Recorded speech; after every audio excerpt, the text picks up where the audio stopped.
ప్రభుత్వం యూపీ సర్కార్ బాటలోనే నడుస్తుంది.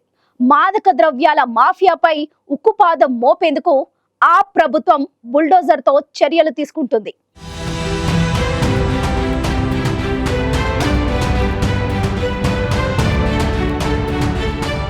మాదక ద్రవ్యాల మాఫియాపై ఉక్కుపాదం మోపేందుకు నిందితులు అక్రమంగా నిర్మించిన ఇళ్లను నేలమట్టం చేయడంతో పాటు వారి వాహనాలను స్వాధీనం చేసుకునే పనిలో నిమగ్నమైంది పంజాబ్ ప్రభుత్వం.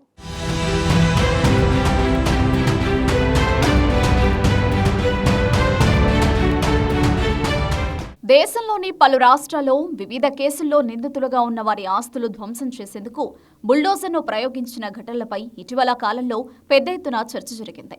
ముఖ్యంగా ఉత్తరప్రదేశ్లోని యోగి సర్కార్ నేరస్తుల ఆస్తులను ధ్వంసం చేయడంపై దేశవ్యాప్తంగా చర్చ జరిగింది. తాజాగా పంజాబ్ ప్రభుత్వం కూడా యూపీ సర్కార్ మార్గంలోనే వెళుతున్నట్లు తెలుస్తోంది. మాదక ద్రవ్యాల మాఫియాపై ఉక్కుపాదం మోపేందుకు చర్యలు తీసుకుంటున్న పంజాబ్లోని ఆ ప్రభుత్వం నిందితుల ఆస్తులపై బుల్డోజర్ను ప్రయోగించింది. నిందితులు అక్రమంగా నిర్మించిన ఇళ్లను నేలమట్టం చేయడంతో పాటు వారి వాహనాలను స్వాధీనం చేసుకునే పనిలో పంజాబ్ ప్రభుత్వం నిమగ్నమైంది.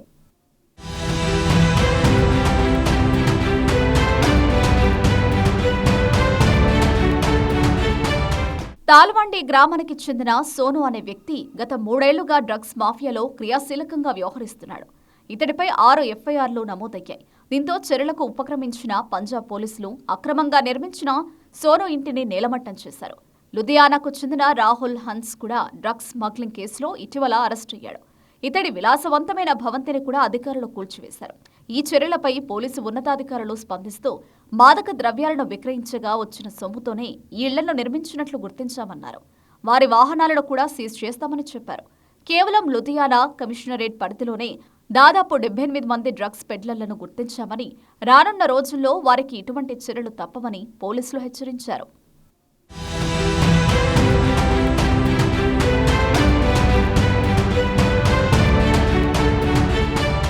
మాదక ద్రవ్య రహిత రాష్ట్రంగా మార్చేందుకు ప్రయత్నాలు మొదలుపెట్టిన పంజాబ్లోని ఆ ప్రభుత్వం ఇటీవల అనేక చర్యలు చేపట్టింది. ప్రత్యేక ఆపరేషన్లో భాగంగా గత వారం 4 డ్రగ్ స్మగ్లర్లను అరెస్టు చేసిన పోలీసులు వారి నుంచి 5 కిలోలకు పైగా హెరాయిన్ను స్వాధీనం చేసుకున్నారు. మరోవైపు బాధితులకు పునరావాసం కల్పించడంతో పాటు అవసరమైన చోట డీ అడిక్షన్ కేంద్రాలు అందుబాటులో ఉండేలా చర్యలు తీసుకోవాలని జిల్లా కలెక్టర్లను పంజాబ్ ప్రభుత్వం ఆదేశించింది. గతంలో ఉత్తరప్రదేశ్లో యోగి ప్రభుత్వం చేపట్టిన బుల్డోజర్ చర్యలు తీవ్ర చర్చనీయాంశం కాగా, ఇప్పుడు యూపీ సర్కార్ బాటలోనే పంజాబ్ ప్రభుత్వం నడుస్తుండటంతో మరోసారి ఈ చర్చ తెరపైకొచ్చింది.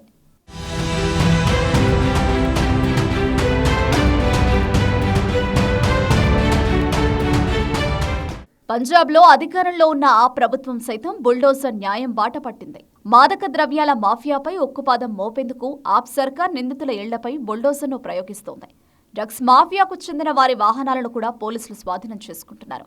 డ్రగ్స్ మాఫియాపై ఉక్కుపాదం మోపడం ద్వారా పంజాబ్ను మాదక ద్రవ్య రహిత రాష్ట్రంగా నిలిపేందుకు ఆ ప్రభుత్వం బుల్డోజర్ చర్యలను వేగవంతం చేస్తుంది. అయితే ఈ తరహా బుల్డోజర్ న్యాయాన్ని సుప్రీంకోర్టు తప్పుపట్టింది. అధికారులు న్యాయ వ్యవస్థను భర్తీ చేయలేరని, వారే జడ్జిల మాదిరిగా వ్యవహరించి నిందితుల ఇళ్లను కూల్చివేయడం తగదని సుప్రీంకోర్టు హెచ్చరించింది. నిందితుల ఇళ్లను కూల్చే అధికారం ప్రభుత్వానికి లేదని సుప్రీంకోర్టు తేల్చి చెప్పింది. అయినప్పటికీ పంజాబ్లోని ఆ ప్రభుత్వం బుల్డోజర్ కూల్చివేతలు కొనసాగిస్తుండడం ఇప్పుడు చర్చనీయాంశంగా మారింది.